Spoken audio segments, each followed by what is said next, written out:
पर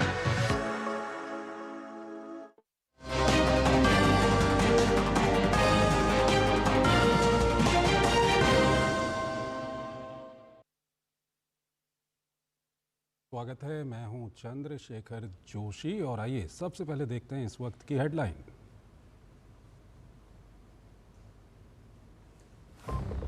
पहलगाम हमले के बाद प्रधानमंत्री की दो टूक, कहा साजिश रचने वालों को मिलेगी कल्पना से परे सजा। पीएम ने दुनिया को भी दिया संदेश, भारत को नहीं तोड़ सकता आतंक।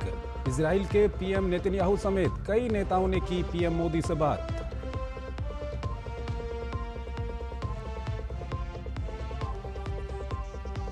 पहलगाम मुद्दे पर रक्षा मंत्री राजनाथ सिंह की अगुवाई में सर्वदलीय बैठक, सरकार ने विपक्ष के तमाम नेताओं को दी जानकारी। राष्ट्रपति द्रौपदी मुर्मू से मिले अमित शाह और एस जयशंकर।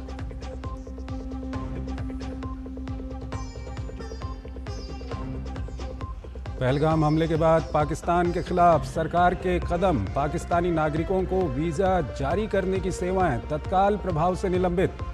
भारतीय नागरिकों को पाकिस्तान की यात्रा करने से परहेज की सलाह। अटारी, हुसैनीवाला और सत की सीमा पर रिट्रीट समारोह में प्रदर्शन हुआ कम। भारत ने सिंधु जल संधि स्थगित करने की पाकिस्तान को दी आधिकारिक जानकारी। पहलगाम हमले में मारे गए लोगों के पार्थिव शरीर देख पूरे देश में आक्रोश, नम आंखों से दी जा रही है विदाई। दिल्ली में बीजेपी ने पाकिस्तानी उच्चायोग के सामने किया प्रदर्शन।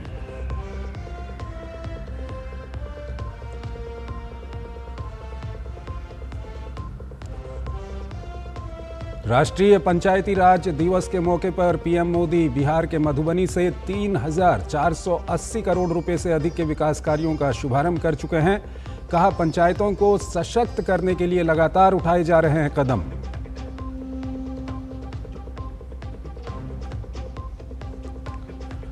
नक्सलवाद के खिलाफ खुली जंग, शुरू हुआ अब तक का सबसे बड़ा नक्सल ऑपरेशन।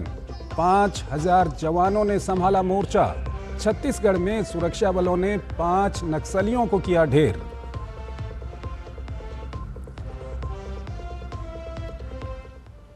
और आइए अब खबरों को विस्तार से देखते हैं। 22 अप्रैल को पहलगाम में हुए आतंकी हमले के बाद प्रधानमंत्री नरेंद्र मोदी ने आज बहुत कड़े शब्दों में इस घटना को अंजाम देने वालों को अंजाम भुगतने की चेतावनी दी है। पीएम मोदी ने कहा कि साजिश रचने वालों को उनकी कल्पना से भी बड़ी सजा मिलेगी। पीएम मोदी ने आतंकी बची खुची जमीन को भी नेस्तनाबूद करने की बात कही। पीएम मोदी के बहुत ही सख्त रुख के बाद से जहां देश को भरोसा पैदा हुआ है कि आतंक के खिलाफ निर्णायक अभियान चलेगा, तो पाकिस्तान में डर का माहौल बना हुआ है। आतंकियों की बची खुची जमीन को भी मिट्टी में मिलाने का समय आ गया है। I say to the whole world, India will identify, track and punish every terrorist and their backers. सीमा पार प्रायोजित आतंकियों और उनके रहनुमाओं की अब खैर नहीं, ये प्रधानमंत्री मोदी की स्पष्ट चेतावनी है। आतंकी चाहे जहां भी हो, उन्हें उनकी दरिंदगी की सजा जरूर मिलेगी। भारत अपने निर्दोष नागरिकों के खून के एक एक कतरे का हिसाब जरूर चुकता करेगा। ये हमला सिर्फ निहत्थे पर्यटकों पर नहीं हुआ है, देश के दुश्मनों ने भारत की आत्मा पर हमला करने का दुस्साहस किया है। मैं बहुत स्पष्ट शब्दों में कहना चाहता हूं, जिन्होंने ये हमला किया है, उन आतंकियों को और इस हमले की साजिश रचने वालों को उनकी कल्पना से भी बड़ी सजा मिलेगी। सजा मिलकर के रहेगी। 22 अप्रैल का दिन कोई भारतीय कैसे भूल सकता है, जब दोपहर के वक्त पहलगाम में आतंकियों ने अपनी कायरता दिखाई। निहत्थे बेकसूर लोगों की टारगेट किलिंग की। 26 लोग मारे गए। ये सब कश्मीर घूमने गए थे। कोई अपने बच्चे के साथ था, कोई पिता के साथ, तो कोई अपने जीवन साथी के साथ। लेकिन अमन के दुश्मनों ने एक पल में हंसते खेलते परिवार को उजाड़ दिया। जिस बेरहमी से मारा है, उससे पूरा देश व्यथित है। कोटि कोटि देशवासी दुखी हैं। इस आतंकी हमले में किसी ने अपना बेटा खोया, किसी ने अपना भाई खोया, किसी ने अपना जीवन साथी खोया है।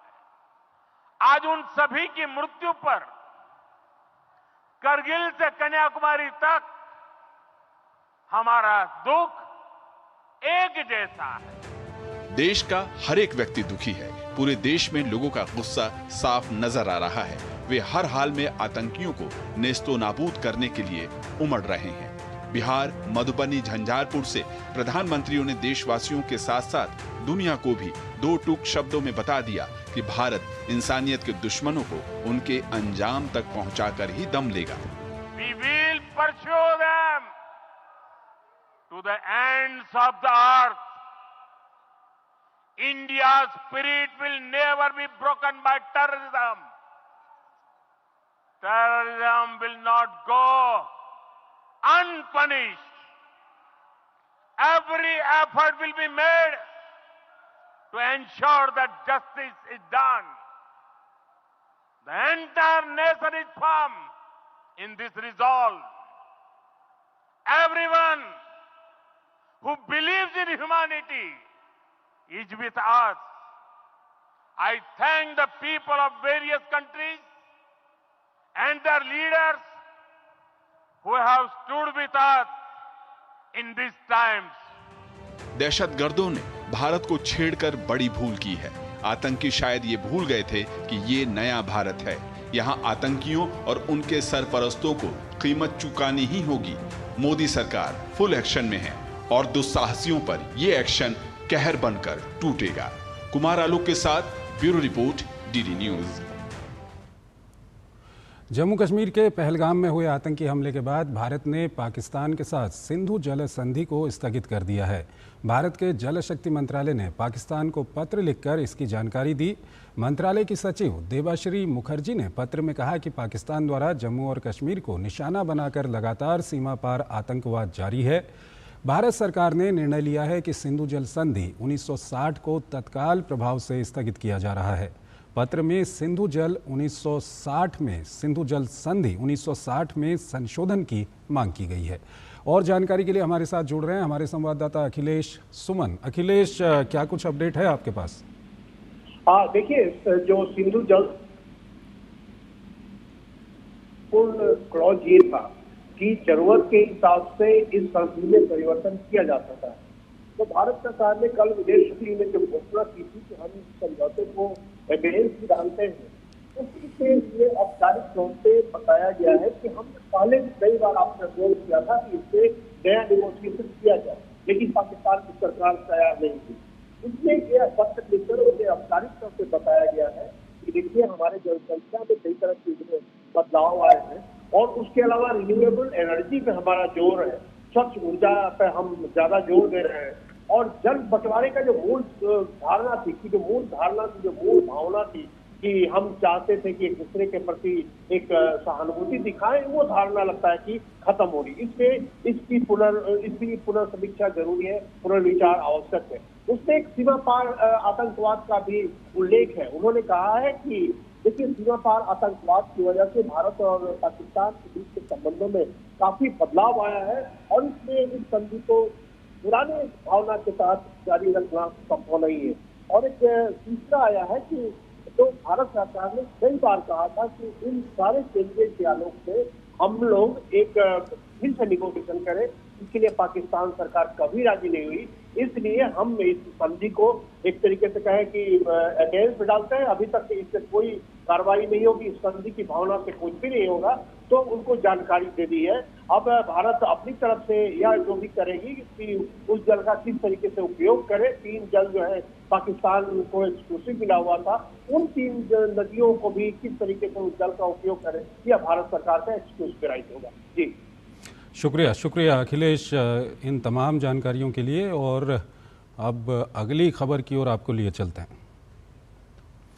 पहलगाम आतंकी हमले के बाद से भारत सरकार लगातार एक्शन में नजर आ रही है। कल भारत ने पाकिस्तान पर कई प्रतिबंध लगाने का ऐलान किया था, तो आज पाकिस्तानी नागरिकों को वीज़ा जारी करने की सेवाएं तत्काल प्रभाव से निलंबित कर दी गई हैं।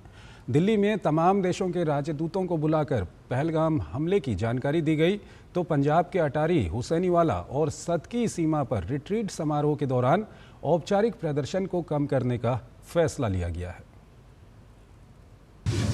पानी, वीजा, सीमा चौकी बंद, अब की बार फाइनल जंग। पाक पर चौतरफा वार, अब की बार आर पार। जम्मू कश्मीर के पहलगाम में हुए आतंकी हमले से पूरे देश में उबाल है। हमले में 26 लोगों की जान गई है। लोगों में आतंकियों के खिलाफ गुस्सा है। वहीं मोदी सरकार लगातार इस मसले पर सक्रिय है और ताबड़तोड़ फैसले ले रही है। बुधवार को सीसीएस की बैठक के बाद सरकार ने कई कदमों का ऐलान किया। गुरुवार को भी सरकार की ओर से कई कदमों का ऐलान किया गया। भारत सरकार ने पाकिस्तानी नागरिकों को वीजा जारी करने की सेवाएं तत्काल प्रभाव से निलंबित कर दी हैं। सीसीएस द्वारा लिए गए निर्णयों के बाद यह निर्देश जारी हुआ है। विदेश मंत्रालय के प्रवक्ता रणधीर जायसवाल ने सोशल मीडिया एक्स पर बताया कि भारत द्वारा पाकिस्तानी नागरिकों को जारी किए गए सभी वैध वीजा 27 अप्रैल 2025 से रद्द माने जाएंगे। हालांकि चिकित्सा वीजा भी 29 अप्रैल 2025 तक ही वैध रहेंगे। जो पाकिस्तानी नागरिक वर्तमान में भारत में हैं, उन्हें अपने वीजा की संशोधित अवधि समाप्त होने से पहले भारत छोड़ना अनिवार्य होगा। सरकार ने भारतीय नागरिकों को पाकिस्तान की यात्रा करने से सख्त परहेज करने की सलाह दी है। साथ ही जो भारतीय वर्तमान में पाकिस्तान में हैं, उन्हें जल्द से जल्द भारत लौटने को कहा गया है। भारत ने पहलगाम आतंकी हमले के बारे में जानकारी देने के लिए दिल्ली स्थित विदेशी दूतों को बुलाया। यह बैठक विदेश मंत्रालय में हुई। इस बैठक में तमाम देशों के राजदूत मौजूद थे। साउथ ब्लॉक में विदेशी राजनयिकों को बुलाया गया ताकि पहलगाम हमले की जानकारी दी जा सके। विभिन्न देशों के राजनयिकों को इन हमलों में पाकिस्तान की भूमिका के सबूत दिए गए। बताया जा रहा है कि भारत ने G20 के सभी सदस्य देशों के राजनयिकों को ब्रीफ किया। भारत ने एक और कदम उठाते हुए पंजाब के अटारी, हुसैनीवाला और सदकी सीमा पर रिट्रीट समारोह के दौरान औपचारिक प्रदर्शन को कम करने का फैसला लिया है। इस दौरान भारतीय गार्ड कमांडर द्वारा समकक्ष गार्ड कमांडर के साथ प्रतीकात्मक हाथ मिलाने को निलंबित कर दिया गया है। समारोह के दौरान अब पहले की तरह बॉर्डर के गेट नहीं खोले जाएंगे। अब बॉर्डर के गेट भी बंद रहेंगे।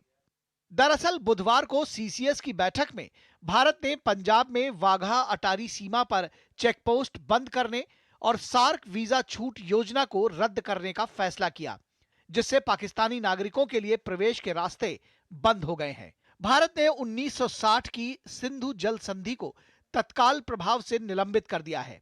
यह संधि तभी बहाल की जाएगी जब पाकिस्तान सीमा पार से आतंकवाद का समर्थन करना बंद कर देगा।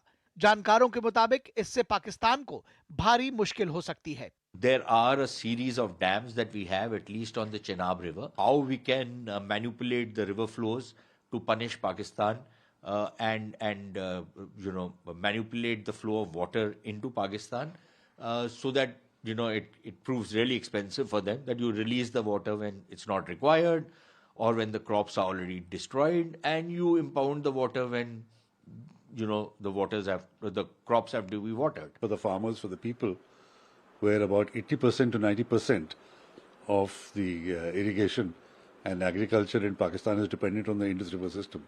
So the impact that has on the farmers, psychological impact, is going to be huge. And this is something which Pakistan had never anticipated.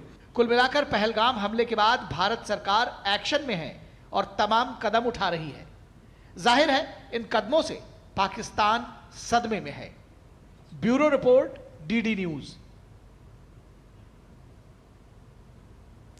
22 अप्रैल को पहलगाम में हुए आतंकी हमले से पूरे देश में गुस्सा है। हमले के बाद से लोग तमाम शहरों में इस हमले के खिलाफ अपना विरोध दर्ज करा रहे हैं। आज भी विभिन्न शहरों में राजनीतिक दलों और सामाजिक संगठनों ने बर्बर आतंकी हमले के खिलाफ विरोध प्रदर्शन किया और पाकिस्तान के खिलाफ अपना रोष व्यक्त किया। आतंकी हमले में अपनी जान गंवाने वाले लोगों के प्रति पूरा देश संवेदनाएं व्यक्त कर रहा है। पहलगाम में हुए आतंकी हमले को लेकर देश के लोगों में गुस्सा है, जिसकी बानगी राजधानी दिल्ली में भी देखने को मिली। राज्य विद्यालय शिक्षक संघ ने पहलगाम में मारे गए निर्दोष लोगों को कैंडल जलाकर श्रद्धांजलि दी। वहीं भाजपा ने नेहरू तारामंडल से पाक उच्चायोग तक मार्च निकाला, जिसमें पाकिस्तान को लेकर लोगों में रोष नजर आया। लोगों ने पाकिस्तान के खिलाफ नारे भी लगाए। पहलगाम में जिस तरीके से निर्दोषों को मारा गया, उसके बाद से पूरे देश में लोगों में गुस्सा है और इस गुस्से की बानगी दिल्ली की सड़कों पर देखी जा सकती है। आज दिल्ली में बीजेपी ने पाकिस्तान उच्चायोग के बाहर प्रोटेस्ट किया और आप देख सकते हैं कि पुलिस की बैरिकेडिंग तोड़ के लोग पाकिस्तान उच्चायोग की तरफ जाते हुए नजर आ रहे हैं। दिल्ली पुलिस ने यहाँ बैरिकेडिंग की हुई थी, लेकिन दिल्ली में लोगों ने बैरिकेडिंग तोड़ दी और पाकिस्तान के खिलाफ आप देख सकते हैं कि लोग नारेबाजी करते हुए यहाँ से निकल रहे हैं। डॉक्टर राम मनोहर लोहिया अस्पताल यानी आरएमएल के चिकित्सकों ने नई दिल्ली के जंतर मंतर पर पहलगाम आतंकी हमले के खिलाफ विरोध प्रदर्शन किया। यहां उन्होंने मोमबत्तियां जलाकर और 2 मिनट का मौन रखकर श्रद्धांजलि भी दी। पहलगाम आतंकी हमले में मारे गए निर्दोष लोगों के प्रति संवेदना व्यक्त करने के लिए आरएमएल की तरफ से जंतर मंतर पर प्रदर्शन किया गया है। हमारे साथ एमएस डॉक्टर अजय शुक्ला जी हैं। सर, किस तरह का प्रदर्शन है? ये जो लोगों की जानें गई हैं, उनके परिवार के साथ हम लोग खड़े हैं, उनको ये महसूस कराने के लिए कि पूरा देश उनके साथ खड़ा है। ऐसे घटना में जो किसी परिवार के साथ हो सकता था, तो हम सब लोग एक हैं, हम भारतवासी सारे एक हैं, उनके लिए खड़े हैं। यही हम संदेश देना चाहते हैं। और जिन लोगों ने इस टाइप की घटना, इतनी दर्दनीय घटना की है, इतनी घटिया हरकत दी, उनको मुंह तोड़ जवाब मिलना चाहिए। यही हमें अपने देश से उम्मीद है। कोलकाता में पश्चिम बंगाल विधानसभा के नेता प्रतिपक्ष और भाजपा नेता शुभेंदु अधिकारी ने पहलगाम आतंकी हमले के खिलाफ विरोध प्रदर्शन किया। ये हिंदू होने के नाते आपने जो आइडेंटिटी पूछ के ये लोग किया, ये हिंदू शहीद है कम्प्लीटली। ये धर्म युद्ध है, ये हिंदू चुन चुन के मारा गया है। जम्मू कश्मीर के अनंतनाग में सरकारी डिग्री कॉलेज की महिलाओं ने पहलगाम आतंकी हमले के खिलाफ विरोध प्रदर्शन किया। And we strongly condemn the fact that has been done. We're very sorry for this, and this doesn't represent Kashmir. This doesn't represent us. हम सिर्फ इतना कहेंगे कि जिसने भी ये सब कुछ किया, उसके लिए बेहतर था अगर ये आवाज उन तक जा रही है, तो हम सिर्फ इतना बोलेंगे कि उनको ऐसा करना चाहिए था। कश्मीरी के हर एक घर में जाकर एक एक कश्मीरी को कत्ल करना था, उनकी जगह जो बेगुनाह मारे गए। इंसानियत का कातिल है। हमारे पास अल्फाज नहीं कि क्या कहे। मैं तो कहता हूँ, मैं इस पे कुछ नहीं कह सकता हूँ, बस ये कहता हूँ कि जो परपेट्रेटर्स है, they have been flush out. Manipur के इम्फाल में लोगों ने पहलगाम आतंकी हमले के खिलाफ विरोध प्रदर्शन किया। तो वहीं पटना में लोगों ने पहलगाम आतंकी हमले के विरोध में प्रदर्शन किया। ब्यूरो इनपुट के साथ निशांत राय, गिरीश निशाना की रिपोर्ट, डीडी न्यूज। पहलगाम आतंकी हमले में अपनी जान गंवाने वाले लोगों के शव उनके पैतृक घरों तक पहुंचने और उनके अंतिम संस्कार होने का सिलसिला आज भी जारी रहा। 15 राज्यों के 26 लोगों ने इस हमले में अपनी जान गंवाई है, जिनमें से आज यूपी, बंगाल, गुजरात, एमपी, ओडिशा और छत्तीसगढ़ के जिन लोगों ने अपनी जान गंवाई थी, उनका अंतिम संस्कार आज किया गया। बहुत बड़ी संख्या में लोगों ने मारे गए लोगों को नम आंखों से विदाई दी, तो पूरा देश मानो गम में डूबा हुआ है। पहलगाम आतंकी हमले में मारे गए लोगों के पार्थिव शरीरों को देख पूरे देश में आक्रोश की लहर है। परिजनों सहित हर किसी की आतंक के इस कृत्य को देखकर आंखें नम हो जा रही हैं। हमले में जान गंवाने वालों को लोगों ने नम आंखों से विदाई दी। पहलगाम आतंकी हमले में जान गंवाने वाले पश्चिम बंगाल के मनीष रंजन का पार्थिव शरीर अंतिम संस्कार के लिए ले जाया गया। इस दौरान केंद्रीय मंत्री सुकांत मजूमदार और भाजपा सांसद ज्योतिर्मय सिंह महतो भी मौजूद रहे। बड़ी संख्या में जुटे स्थानीय लोगों ने नम आंखों से विदाई दी। पहलगाम घाटी में हुए आतंकी हमले में मारे गए कानपुर के शुभम द्विवेदी के घर मुख्यमंत्री योगी आदित्यनाथ पहुंचे। वहां पहुंचकर उन्होंने शुभम को श्रद्धांजलि दी और परिवार को ढांढस बंधाया। उन्होंने परिजनों को सांत्वना दी और कहा कि सरकार इसका बदला लेगी। पहलगाम का आतंकी हमला यह एक क्रूर, बीभत्स, कायराना कृत्य है। न केवल देश ने बल्कि दुनिया के हर सभ्य समाज ने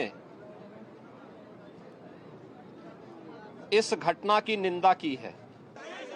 गुजरात के भावनगर में मुख्यमंत्री भूपेंद्र पटेल ने पहलगाम आतंकी हमले में मारे गए सुमित परमार और यतीश परमार को अंतिम श्रद्धांजलि दी और शोकाकुल परिवार से मुलाकात की। बेंगलुरु में कर्नाटक के राज्यपाल थावरचंद गहलोत ने पहलगाम आतंकी हमले में जान गंवाने वाले भारत भूषण को अंतिम श्रद्धांजलि दी और झारखंड भाजपा अध्यक्ष बाबूलाल मरांडी ने पहलगाम आतंकी हमले में मारे गए आईबी अधिकारी मनीष रंजन को रांची में उनके आवास पर श्रद्धांजलि दी। छत्तीसगढ़ के रायपुर में दिनेश मिरानिया को अंतिम विदाई दी गई। कर्नाटक के शिवमोगा में मंजुनाथ राव को अंतिम विदाई दी गई। मध्य प्रदेश के इंदौर में पहलगाम आतंकी हमले में मारे गए सुशील नथानियल को अंतिम विदाई दी गई। राजस्थान के मुख्यमंत्री भजनलाल शर्मा और केंद्रीय मंत्री गजेंद्र सिंह शेखावत ने पहलगाम हमले में मारे गए नीरज उधवानी को उनके आवास पर श्रद्धांजलि अर्पित की। महाराष्ट्र के पुणे में संतोष जगदाले को अंतिम विदाई दी गई। ओडिशा के बालासोर में मुख्यमंत्री मोहन चरण मांझी ने पहलगाम आतंकी हमले में मारे गए प्रशांत सतपथी को अंतिम श्रद्धांजलि दी। उन्होंने शोकाकुल परिवार से भी मुलाकात की। सरकार तरफ से निश्चित रूप से परिवार को सहायता देने के लिए सरकार खड़ा है और उनका परिवार को 20 लाख आर्थिक सहायता प्रदान सरकार तरफ से घोषणा किया गया है प्रदान करने के लिए और उनका पत्नी को एक नौकरी देने के लिए और उनका बच्चा को भी पढ़ाई करने के लिए हम सारी व्यवस्था सरकार तरफ से निश्चित रूप से कराएंगे। पहलगाम आतंकी हमले से देश भर में गम और गुस्से का माहौल है। हर कोई एक स्वर में आतंकियों और उनके आकाओं को सख्त सजा देने की मांग कर रहा है। Bureau report, DD news. Pahalgam में हुए कायराना आतंकी हमले में मारे गए निर्दोषों में कोलकाता के समीर गुहा भी हैं। अपनी बेटी और पत्नी के साथ छुट्टी मनाने पहलगाम गए समीर गुहा को क्या पता था कि वो कभी अपने घर नहीं लौट पाएंगे। समीर के परिजनों और पड़ोसियों को अभी भी विश्वास नहीं हो रहा है कि समीर अब कभी लौटकर नहीं आएंगे। कोलकाता के समीर गुहा घर से निकले थे एक यादगार सफर पर, मगर अंत एक दर्दनाक और भयावह हादसे में बदल गया। मंगलवार को कश्मीर के पहलगाम में हुए आतंकी हमले के शिकार केंद्र सरकार के सांख्यिकी विभाग में कार्यरत 52 वर्षीय समीर भी हैं। अपनी पत्नी और बेटी के साथ छुट्टियां बिताने जम्मू कश्मीर गए थे। उन्हें बुधवार को घर वापस आना था। परिवार बेहद खुश था, मगर घर वापसी के ठीक पहले आतंकी हमला सारी खुशियां छीन कर ले गया। आतंकियों ने समीर गुहा को मौत के घाट उतार दिया। समीर गुहा के परिजनों को अब तक विश्वास नहीं हो पा रहा है कि अब वो उनका हंसता मुस्कुराता चेहरा कभी नहीं देख सकेंगे। वो फैमिली ट्रिप में थे। वो उनका वाइफ जो मेरी दीदी है और मेरी भांजी, ये तीनों मिलके गए थे। डेथ हुई है वो मेरी जीजा जी का हुआ है समीर गुहा का। ड्राइवर ने फिर रात को 3 बजे फ़ोन किया करके पूरा डिटेल्स बताया। मतलब यही बताया कि मेरा जो समीर गुहा का डेथ हो चुका है। समीर गुहा का कोलकाता में अंतिम संस्कार किया गया। मिलनसार स्वभाव के समीर अपने इलाके में काफी सक्रिय रहते थे। लोग अभी भी विश्वास नहीं कर पा रहे हैं कि समीर अब कभी लौटकर नहीं आएंगे। गुस्साए लोग आतंकियों के खिलाफ कड़ी कार्रवाई की मांग कर रहे हैं। Bureau report, DD news. Jammu Kashmir के पहलगाम में हुए आतंकी हमले ने देश भर में दुख और गुस्से की लहर फैला दी है। इस हमले में केरल के एडापल्ली निवासी एन रामचंद्रन भी आतंकी हमले का शिकार हो गए। पर्यटन में रुचि रखने वाले एन रामचंद्रन अपने परिवार के साथ कश्मीर की वादियों में छुट्टियां मनाने गए थे। पहलगाम आतंकी हमले में केरल के एडापल्ली निवासी 65 वर्षीय एन रामचंद्रन भी शिकार बने। एन रामचंद्रन को आतंकियों ने उनकी बेटी के सामने गोली मारी और मौत के घाट उतार दिया। लंबे समय तक विदेश में काम करने के बाद 2 साल पहले ही रामचंद्रन भारत वापस आए थे। रिटायर्ड जीवन बिता रहे एन रामचंद्रन और उनकी पत्नी दोनों ही पर्यटन में खासी रुचि रखते थे।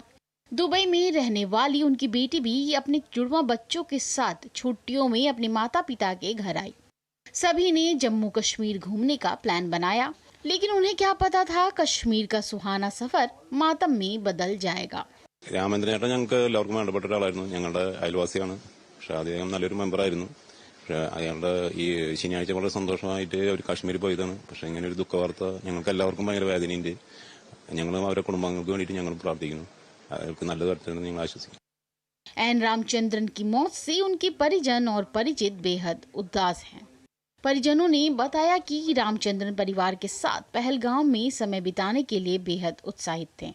उनकी पत्नी और अन्य परिवारजन तो सुरक्षित बच गए हैं, लेकिन गहरे सदमे में हैं। Bureau report, DD news.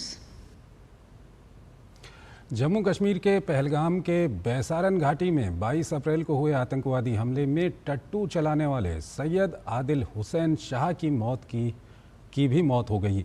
वो अपने परिवार में कमाने वाले इकलौते शख्स थे।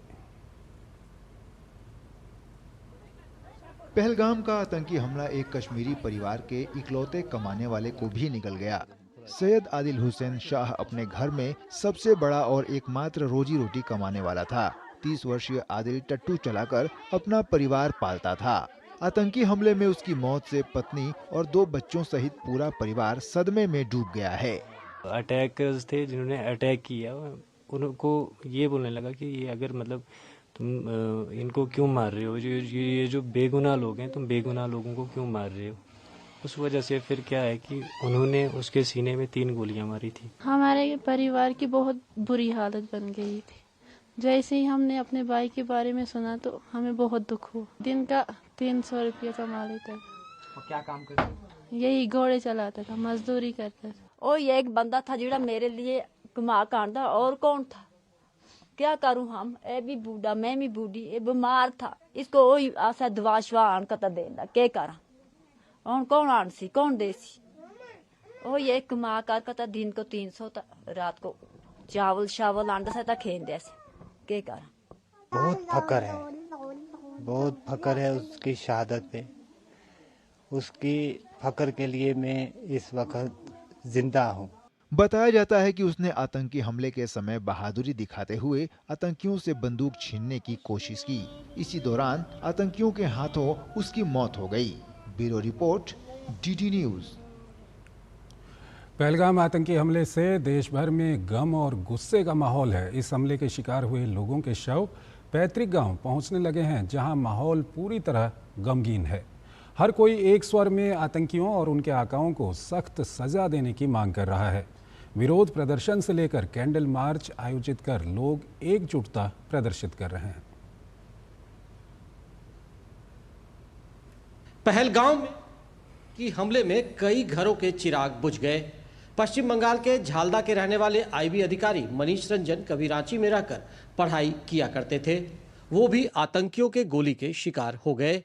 मनीष रंजन फिलहाल तेलंगाना में कार्यरत थे। उनका पार्थिव शरीर जब रांची एयरपोर्ट पहुंचा तो माहौल गमगीन दिखा। परिजनों ने आतंकियों को सख्त सजा देने की मांग की। 6 साल उन्होंने रांची में बिताया, अभी पिछले साल उनका ट्रांसफर हुआ है तेलंगाना। बहुत मेधावी छात्र था वो और हमेशा से अच्छा अव्वल रहा है, क्लास में अव्वल रहता था। उनके प्रति मतलब जितना कठोर से कठोर सजा दिया जाए, मुझे तो यह पूर्ण विश्वास है कि उनको कठोर सजा दिया जाएगा। ऐसा ये घटना सुनने के बाद हमारा तो मतलब मान लीजिए कि नींद, दिन के और रात की नींद चैन उड़ गया। ऐसा हम विश्वास नहीं कर सकते कि इतना दर्दनाक और इतना मतलब घटिया काम करेंगे वो। और लोग कहते हैं कि आतंकवाद का कोई धर्म नहीं होता, जबकि आतंकवाद धर्म पूछकर उनको मारा गया, उनकी हत्या की गई। स्वर्गीय मनीष रंजन को एयरपोर्ट पर श्रद्धांजलि देने के लिए बड़ी संख्या में लोग मौजूद थे। प्रदेश भाजपा अध्यक्ष बाबूलाल मरांडी ने भी उन्हें भावपूर्ण श्रद्धांजलि अर्पित की और कहा कि आतंकियों और उनके आकाओं को माकूल जवाब दिया जाएगा। जिन लोगों ने इस प्रकार की जो साहस किया है उनको तो जवाब मिलेगा ही मिलेगा, लेकिन उनके जो आका है, जो जहाँ से प्रायोजित होते हैं, उन्हें भी नहीं छोड़ा जाएगा। उन्होंने आतंकवाद को प्रश्रय देने वाले विकृत मानसिकता के लोगों को भी चिन्हित कर उनके खिलाफ कार्रवाई की जरूरत बताई। श्रद्धांजलि अर्पित करने पहुंचे सांसद प्रदीप वर्मा ने भी इस आतंकी हमले की कड़े शब्दों में निंदा की। झारखंड की धरती में भी ऐसे लोग हैं। कल एक की तो गिरफ्तारी हुई। निर्दोष लोगों पर अचानक से एक टूरिस्ट प्लेस पे अगर कोई हमला करता है तो ये बड़ी दुर्घटना है। पहलगाम में जब आतंकियों ने एक के बाद एक कई पर्यटकों को गोली मारी, उस वक्त वहां हजारीबाग के शांतनु सेन भी मौजूद थे। उन्होंने किसी तरह आतंकियों से जान बचाई। सकुशल हजारीबाग लौटने पर उन्होंने आतंकवाद के काले चेहरे से दुनिया को अवगत कराया। जिस होटल में हम ठहरे हुए थे उसमें 10-12 स्टाफ थे। सारे लोग से हम बात किए और सारे लोग बहुत पाकिस्तान के ऊपर बहुत नाराज था। इधर आतंकी हमले के खिलाफ झारखंड में विरोध प्रदर्शन का सिलसिला जारी है। लोग सड़कों पर उतरकर आतंकवाद और आतंकी विचारधारा की निंदा कर रहे हैं। विरोध प्रदर्शन और कैंडल मार्च में सभी की भागीदारी दिख रही है और समूचा राज्य आतंकी घटना से आक्रोशित है। जो निर्दोष है उन लोगों का जान गया है, उन लोगों को आत्मा को शांति दे और दोषियों को कड़ी से कड़ी सजा दे, ताकि दोबारा ये गलती हमारे भारत देश में ना हो सके। फिर से सर्जिकल स्ट्राइक करा के और उनके ठिकानों को मिटाया जाए। तरीके से यहाँ आतंकियों ने निहत्थे निर्दोष लोगों पर बर्बरता दिखाई है। वो विकृत मानसिकता का परिचय है जिसने मानवता को शर्मसार किया है। आतंकवाद अब नासूर बन चुका है। पहलगाम आतंकी हमले के बाद देश भर में जिस तरह से आतंकवाद की विचारधारा और आतंकियों के खिलाफ एकजुटता नजर आ रही है, उससे साफ है कि अब लोग इससे पूरी तरह मुक्ति चाहते हैं। डीडी न्यूज के लिए करमवीर, गौरव और विकास के साथ मैं दिवाकर कुमार। पहलगाम आतंकी हमले के बाद मोदी सरकार लगातार एक्शन में है, तो पाकिस्तान के खिलाफ लिए जा रहे फैसलों को लेकर देश की सभी राजनीतिक दलों को विश्वास में लेने का काम भी मोदी सरकार कर रही है। आज शाम को दिल्ली में सर्वदलीय बैठक हुई, जिसकी अध्यक्षता रक्षा मंत्री राजनाथ सिंह ने की। एनडीए और इंडी गठबंधन की तमाम दल इस बैठक में शामिल हुए। सरकार की ओर से सभी दलों को पहलगाम हमले की जानकारी दी गई। जम्मू कश्मीर के पहलगाम में हुए आतंकी हमले को लेकर देश में भारी गुस्सा है। सरकार तमाम कदम उठा रही है। इन सारे घटनाक्रमों के बारे में राजनीतिक दलों को भी जानकारी रहे, इसके लिए सरकार ने गुरुवार को सर्वदलीय बैठक बुलाई। संसद भवन परिसर की लाइब्रेरी बिल्डिंग में हुई सर्वदलीय बैठक की अध्यक्षता रक्षा मंत्री राजनाथ सिंह ने की। बैठक में गृह मंत्री अमित शाह, विदेश मंत्री एस जयशंकर, संसदीय कार्य मंत्री किरेन रिजिजू मौजूद थे। इसके अलावा जेपी नड्डा, मल्लिकार्जुन खड़गे, राहुल गांधी समेत तमाम राजनीतिक दलों के प्रतिनिधि मौजूद थे। बैठक में हमले के बाद की स्थिति, सुरक्षा उपायों और आगे की रणनीति पर चर्चा हुई और सरकार ने विस्तार से जानकारी दी। बैठक में शामिल दलों ने मौजूदा संकट के समय सरकार के साथ खड़े रहने की बात कही। यूनिफॉर्मली कंडेम किया है सबने, सपोर्ट दिया ऑपोजिशन ने सरकार को, कोई भी एक्शन ऑल पार्टी के साथ हुई, जो राजनाथ सिंह जी ने प्रिसाइड किया, अमित शाह जी भी वहाँ थे। हमने सब लोगों ने मिल के जो पहलगाम में इंसिडेंट हुआ है उसको सभी लोगों ने कंडेम किया। ऑल पार्टी इर्रेस्पेक्टिव ऑफ ये वो ऐसा कुछ। और दूसरी चीज़ हमने ये कहा कि कश्मीर में शांति रखने के लिए वो अच्छा प्रयास करें और वहाँ पर शांति रखना जरूरी है। इस बीच केंद्रीय गृह मंत्री अमित शाह ने राष्ट्रपति द्रौपदी मुर्मू से राष्ट्रपति भवन में मुलाकात की। उनके साथ विदेश मंत्री एस जयशंकर भी मौजूद थे। जम्मू कश्मीर के पहलगाम में हुए आतंकी हमले के बाद भारत सरकार एक्शन मोड में है। इस बीच सेना प्रमुख जनरल उपेंद्र द्विवेदी सुरक्षा स्थिति की समीक्षा करने के लिए 25 अप्रैल को श्रीनगर का दौरा करेंगे। स्थानीय सैन्य संरचनाओं के शीर्ष कमांडर सेना प्रमुख को घाटी और एलओसी पर सुरक्षा बलों द्वारा उठाए गए आतंकवाद विरोधी उपायों के बारे में जानकारी देंगे। 15 कोर कमांडर और राष्ट्रीय राइफल्स के अन्य गठन कमांडर इस दौरे के दौरान मौजूद रहेंगे। इस बीच पहलगाम हमले के 48 घंटे के भीतर भारत ने दुश्मनों को कड़ा संदेश देते हुए गुरुवार को जंगी जहाज आईएनएस सूरज से मिसाइल परीक्षण किया। नौसेना ने मध्यम दूरी की सतह से हवा में मार करने वाली मिसाइल दागी है। नौसेना के मुताबिक इस दौरान भारत के स्वदेशी मिसाइल विध्वंसक जहाज आईएनएस सूरज ने समुद्र में लक्ष्य को सफलतापूर्वक भेदने में कामयाबी हासिल की है। परीक्षण के दौरान भारतीय नौसेना के नवीनतम स्वदेश निर्मित निर्देशित मिसाइल विध्वंसक आईएनएस सूरज ने समुद्र में स्थित एक लक्ष्य पर सटीक हमला किया। यह देश की रक्षा क्षमताओं को मजबूत करने में एक महत्वपूर्ण उपलब्धि है। ये उपलब्धि स्वदेशी युद्धपोत डिजाइन, विकास और संचालन में देश की बढ़ती ताकत को दर्शाती है। उधर जम्मू कश्मीर पुलिस ने पहलगाम की बैरसन घाटी में 22 अप्रैल को पर्यटकों पर हमला करने वाले 3 आतंकवादियों के पोस्टर जारी किए हैं और सूचना देने वालों के लिए हर आतंकवादी पर 20-20 लाख रुपए के इनाम की घोषणा की है। अनंतनाग पुलिस ने गुरुवार को सोशल मीडिया प्लेटफॉर्म एक्स पर एक पोस्ट में 3 आतंकवादियों के पोस्टर जारी करते हुए कहा है कि आदिल हुसैन ठोकर, हाशिम मूसा उर्फ सुलेमान और अली भाई उर्फ तलहा भाई के बारे में जानकारी देने वाले को 20-20 लाख रुपए का इनाम मिलेगा।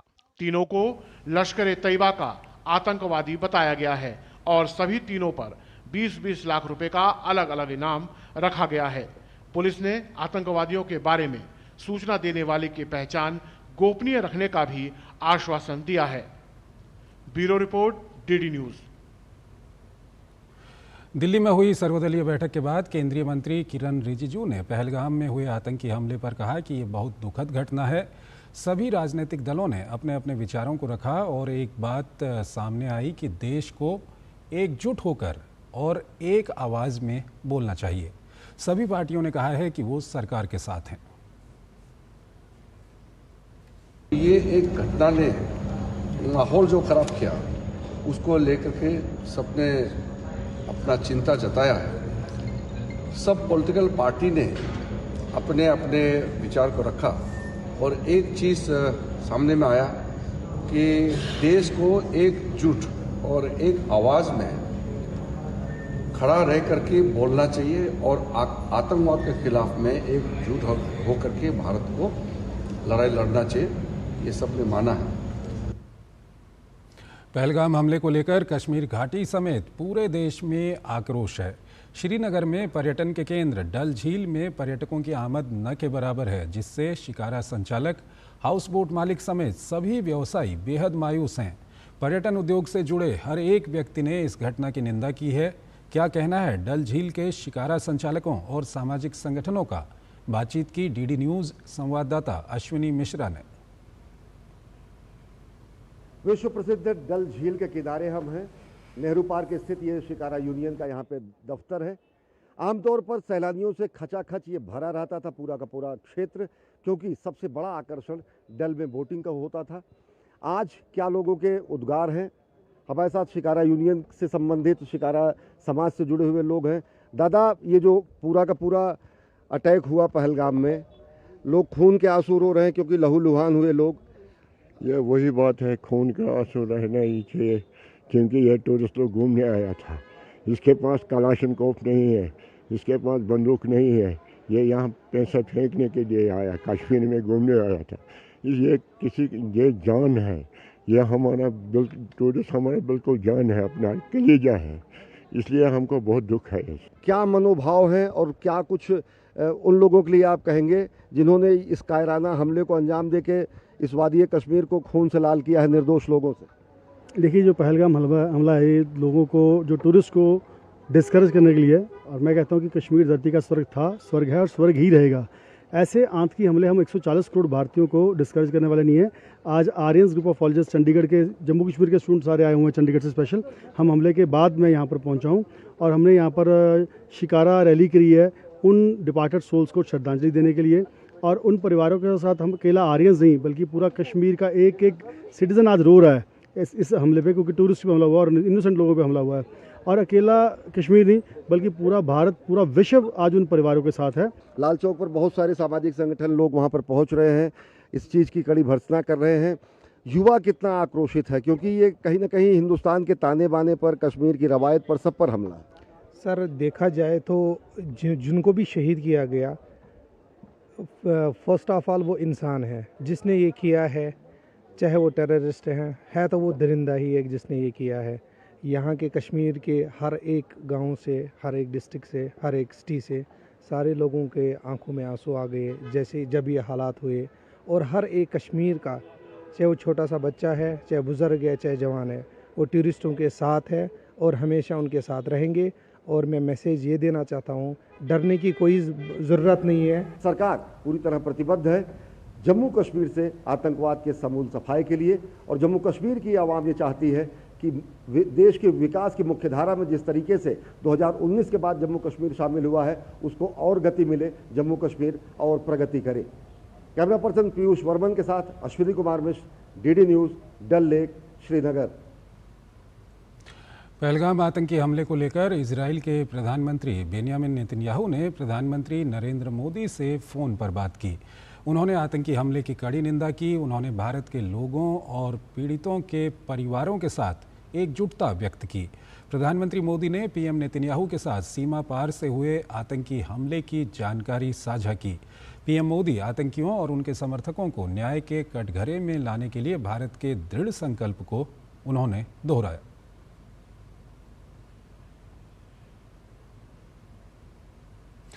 इटली की प्रधानमंत्री जॉर्जिया मेलोनी ने पीएम नरेंद्र मोदी को फ़ोन कर पहलगाम आतंकी हमले की कड़ी निंदा की। उन्होंने पीड़ितों के लिए अपनी संवेदनाएं और प्रार्थनाएं व्यक्त की और घायलों के शीघ्र स्वस्थ होने की कामना की। उन्होंने आतंकवाद के खिलाफ लड़ाई में इटली का पूरा समर्थन व्यक्त किया। प्रधानमंत्री मोदी ने उनके फ़ोन कॉल और आतंकवाद और इसके पीछे के लोगों के खिलाफ समर्थन के स्पष्ट संदेश की सराहना की। उन्होंने कहा कि भारत और इटली आतंकवाद विरोधी प्रयासों को मजबूत करने के लिए अंतर्राष्ट्रीय मंचों सहित सभी जगहों पर मिलकर काम करना जारी रखेंगे।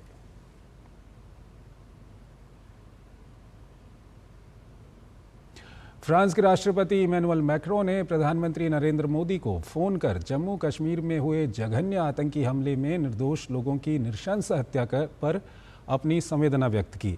उन्होंने हमले की कड़ी निंदा की और भारत के लोगों के साथ पूर्ण समर्थन और एकजुटता व्यक्त की। उन्होंने कहा कि इस तरह की बर्बरता पूरी तरह से अस्वीकार्य है। प्रधानमंत्री मोदी ने राष्ट्रपति मैक्रों के संदेश के लिए उन्हें धन्यवाद दिया और आतंकियों को न्याय के कटघरे में लाने के लिए भारत के दृढ़ संकल्प से अवगत कराया।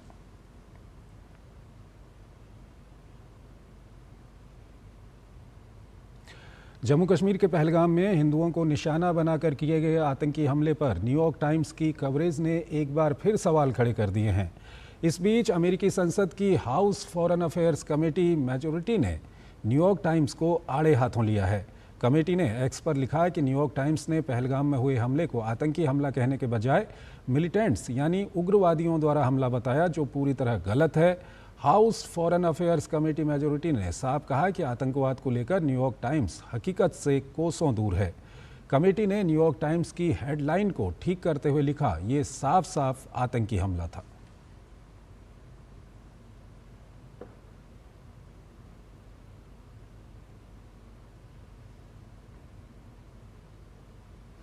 बाईस अप्रैल की आतंकी घटना के नए नए वीडियो सामने आ रहे हैं, तो जिन्होंने अपनों को खोया है उनकी आंखों देखी आतंकी हमले की कहानी और बर्बरता बयां कर रही है। पहलगाम में परिवार घूमने गए थे, लेकिन आतंकियों ने परिजनों के सामने ही पुरुषों की उनकी पहचान के बाद उनको मार दिया। जिन बच्चों ने अपने पिता को गोली लगते देखा, जिन पत्नियों ने अपने पति को अपने सामने मरते देखा, जब जब उनकी दर्द भरी आप बीती सामने आ रही है, तो पूरा देश मानो स्तब्ध हो गया है।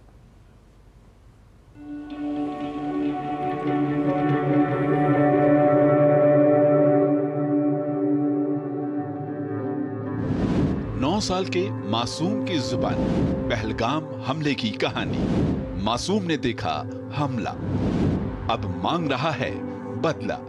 ये वो मासूम बच्चा है जिसको आतंक के आकाओं ने अनाथ कर दिया। इसकी उम्र भले ही 9 साल की है, लेकिन इसको दर्द ऐसा मिला है जो उसको पता नहीं कितने वर्षों तक सालता रहेगा। मासूम नक्श कलथिया गुजरात के सूरत के रहने वाले हैं और पहलगाम हमले ने कलथिया परिवार को जिंदगी भर का दर्द दिया है। मुंबई में पत्नी और बच्चों के साथ रह रहे शैलेश कलथिया के परिवार ने अपना जन्मदिन जम्मू कश्मीर में मनाने का फैसला किया था, लेकिन पहलगाम की बैसरन वैली में आतंकियों के हमले में पत्नी और बच्चों के सामने उनकी जान ले ली गई। बुधवार को पार्थिव शरीर सूरत पहुंचने के बाद गुरुवार को नम आंखों के साथ उन्हें अंतिम विदाई दी गई। 22 अप्रैल को उनका जन्मदिन था। जब मुंबई के बाद सूरत जन्मदिन पर शव पहुंचा तो लोगों की आंखों में आंसू निकल आए। शैलेश कलथिया के मासूम बेटे ने सब कुछ अपनी आंखों से देखा। मासूम ने हमले की पूरी कहानी बयां की है। बच्चे ने कहा, आतंकियों ने 3 बार कलमा पढ़ने के लिए कहा। जो नहीं पढ़ सका उसे मार दिया गया। किसी से कुछ नहीं पूछा, बस यही बोला मुसलमान अलग हो जाओ और हिंदू अलग हो जाओ। हिंदू को मार दिया। 3 बार कलाम बोला और मुसलमान लोगों को लैंग्वेज आती थी, उन लोगों ने 3 बार मुसलमान बोला और जो जो नहीं बोला उसे गन से उड़ा दिया। नक्श की आंखों में गुस्सा है, दुख है, लेकिन उनकी भावनाएं शांत हैं। नक्श ने आतंकियों की कायराना हरकतों को अपनी आंखों से देखा है और बताया कि वो सब कुछ रिकॉर्ड कर रहे थे। मम्मी मेरी, उसके आगे मेरे पापा, उसके आगे मेरी दीदी, पर मैं 2 लोग के स्किप करके मैं था। जब पापा को गोली लगे मैं था ही, मतलब मुझे दिखा ही नहीं। एक गोरा सा था, दाढ़ी थी उसकी, ऊपर टोपी पहनी थी, वो मोमेडियन जैसी टोपी होती ना, उसकी ऊपर कैमरा था। नक्श के सिर से बाप का साया हटा तो आतंकियों ने शीतल की मांग का सिंदूर छीन लिया है। शैलेश की पत्नी गहरे सदमे में है। शीतल ने बताया कि कैसे चंद सेकंड में उनके सामने ही आतंकियों ने उनके पति को छीन लिया। हम इतने डर गए थे, इतने सामने, हमारे एग्जिट सामने थे। हम इस डर से कुछ नहीं बोले कि ये लोग यहाँ से चले जाए तो कोई जान हानि ना हो, क्योंकि हमारे साथ हमारे 2 बच्चे, सबके साथ बच्चे थे छोटे, और उसने कुछ मौका दिया ही नहीं। जैसे ही आया सामने, बस हिंदू मुसलमान को अलग किया और शूट कर दिया और खड़ा रहा वहाँ पे जब तक ये लोग तड़प तड़प के मरे।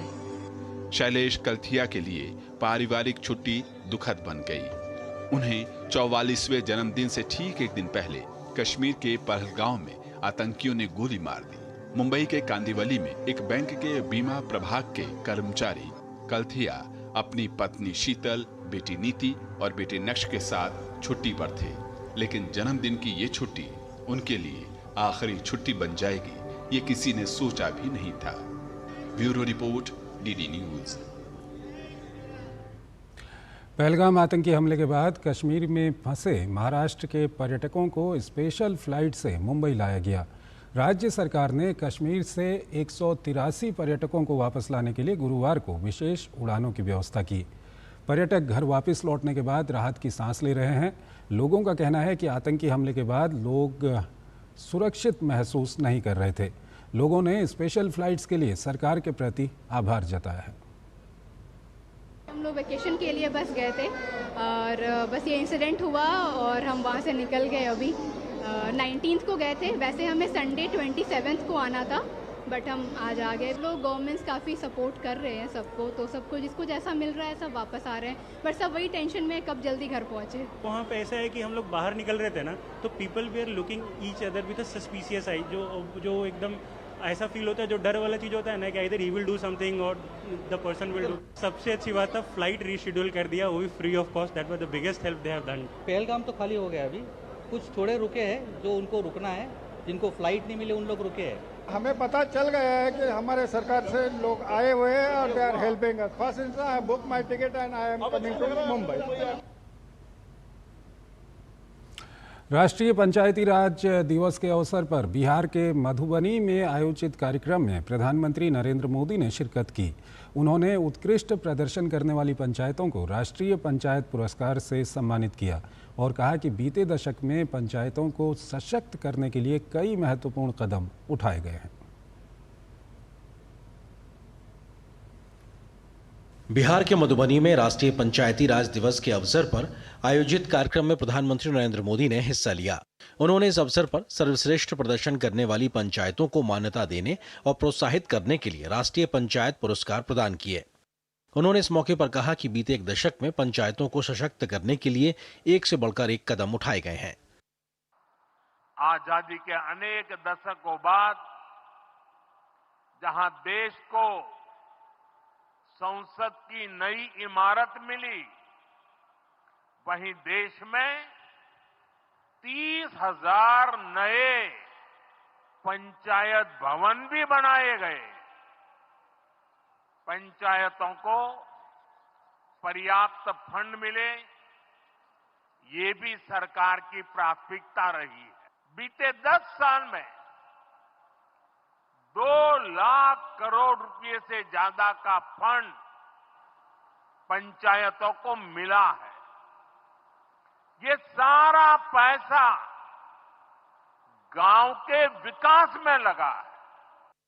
प्रधानमंत्री नरेंद्र मोदी ने इस मौके पर 13,480 करोड़ रुपए से अधिक की कई विकास परियोजनाओं का उद्घाटन, शिलान्यास और राष्ट्र को समर्पित किया। उन्होंने बिहार के गोपालगंज जिले के हथुआ में लगभग 340 करोड़ रुपए की लागत से बनने वाले एक एलपीजी बॉटलिंग संयंत्र और रेल अनलोडिंग सुविधा की आधारशिला रखी। उन्होंने सहरसा और मुंबई के बीच अमृत भारत एक्सप्रेस, जयनगर और पटना के बीच नमो भारत रैपिड रेल व सहरसा और समस्तीपुर के बीच ट्रेनों को हरी झंडी दिखाकर रवाना किया। हमारी सरकार मधुबनी और झंझारपुर से ऐसे बिहार के दर्जनों रेलवे स्टेशनों को भी आधुनिक बना रही है।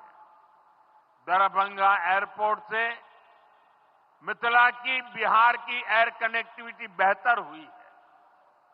पटना एयरपोर्ट का भी विस्तार किया जा रहा है। विकास के इन कार्यों से बिहार में रोजगार के नए अवसर बन रहे हैं। पीएम मोदी ने दीनदयाल अंत्योदय योजना, राष्ट्रीय ग्रामीण आजीविका मिशन के अंतर्गत बिहार के 2 लाख से अधिक स्वयं सहायता समूहों को लगभग 930 करोड़ रुपए के सामुदायिक निवेश कोष के लाभ वितरित किए। पीएम मोदी ने प्रधानमंत्री आवास योजना ग्रामीण के 15 लाख नए लाभार्थियों को स्वीकृति पत्र सौंपे। उन्होंने देश भर के 10 लाख प्रधानमंत्री आवास ग्रामीण लाभार्थियों को किस्तें जारी की। इस मौके पर उन्होंने बिहार में 1 लाख प्रधानमंत्री आवास योजना ग्रामीण और 54,000 प्रधानमंत्री आवास योजना शहरी घरों के कुल लाभार्थियों को चाबियां भी सौंपी। ब्यूरो इनपुट के साथ कुमार आलोक की रिपोर्ट, डीडी न्यूज। सरकार ने बच्चों में होने वाले गंभीर स्वास्थ्य समस्या खसरा रूबेला रोग के उन्मूलन के लिए 2026 तक का लक्ष्य तय किया है। इसको लेकर केंद्रीय स्वास्थ्य एवं परिवार कल्याण मंत्री जेपी नड्डा ने खसरा रूबेला उन्मूलन अभियान का शुभारंभ किया। कार्यक्रम को संबोधित करते हुए केंद्रीय स्वास्थ्य मंत्री ने कहा कि ये शुभारंभ महज खसरा और रूबेला के खिलाफ टीकाकरण का अभियान नहीं है, बल्कि ये देश के करोड़ों बच्चों के जीवन की गुणवत्ता में सुधार लाने का एक तरीका है। केंद्रीय स्वास्थ्य मंत्री ने बताया कि जनवरी 2025 से मार्च 2025 तक देश के 322 जिलों में खसरे का कोई मामला सामने नहीं आया, जबकि 487 जिलों में रूबेला का कोई मामला नहीं आया है। ये सिर्फ एक कैंपेन नहीं है, बल्कि ये करोड़ों बच्चों की ज़िंदगी की सुधार और क्वालिटी ऑफ लाइफ उसको प्रदान करने का एक अमृत मंत्र है। और इसलिए ये सिर्फ कोई कैंपेन के रूप में हम देखें, इसकी आवश्यकता नहीं है। होल जो हमारे बच्चों की लगभग साल में 2 करोड़ बच्चों का जो जन्म होता है, उनको हम क्वालिटी लाइफ दे सकें। और क्वालिटी लाइफ में हम पहले साल में 9 महीने पर और बाद में दूसरे साल में 16 महीने पर हम टीका दे करके उनको हम मीज़ल्स और रूबेला से बचा सकते हैं। हम 332 डिस्ट्रिक्ट्स पहुंच सके हैं, यानी देश के 332 डिस्ट्रिक्ट्स हैं जहां 0 मीज़ल्स के केस रिपोर्ट हुए हैं। और उसी तरीके से जनवरी से मार्च तक में 487 डिस्ट्रिक्ट्स में 0 रूबेला केसेस रिपोर्ट हुए हैं। तो ये बहुत ही उत्साहवर्धक है। केंद्रीय पेट्रोलियम मंत्री हरदीप सिंह पुरी ने एथेनॉल ब्लेंडिंग पर बताते हुए कहा कि भारत 20% एथेनॉल ब्लेंडिंग का लक्ष्य लगभग हासिल कर चुका है। इसे और आगे बढ़ाने पर विचार किया जा सकता है, हालांकि अभी कोई निर्णय नहीं लिया गया है। इथेनॉल एक जैव ईंधन है जो कि पौधों से प्राप्त होता है। इथेनॉल को पेट्रोल के साथ मिलाकर टिकाऊ और स्वच्छ ईंधन बनाने की प्रक्रिया को इथेनॉल सम्मिश्रण कहा जाता है। इससे जीवाश्म ईंधन पर निर्भरता कम होती है, कार्बन उत्सर्जन कम होता है और ऊर्जा सुरक्षा बढ़ती है। Something like 67 million people go to a petrol station or a retail bunk every day to fill up on petrol, diesel, CNG. We started with biofuel blending when I was in the ambassador to Brazil. The previous government, they were very keen to have 5% blending in 10 of our states and union territories. We never crossed 1.4%. 20% blending by 2030. We brought it 6 years forward. We've already done 20% blending. So the other day somebody floated a mischievous piece of news saying minister has announced we're going to do 30% blending. केंद्र और छत्तीसगढ़ राज्य नक्सलवाद के खात्मे के लिए लगातार चोट कर रहे हैं। इसी क्रम में बीजापुर जिले के दक्षिण पश्चिम सीमावर्ती क्षेत्र अंतर्गत अंतर्राज्यीय सीमा जंगल में सुरक्षा बलों द्वारा माओवादियों के खिलाफ निर्णायक अभियान चलाया जा रहा है, जिसमें मुठभेड़ में अनेक माओवादियों के मारे जाने एवं घायल होने की प्रबल संभावना है। सुरक्षा बलों को मुठभेड़ स्थल से भारी मात्रा में हथियार, विस्फोटक और अन्य सामग्री भी बरामद किए गए। सुरक्षा बलों ने माओवादियों के साथ हुई मुठभेड़ में 3 महिला माओवादियों को मार गिराया।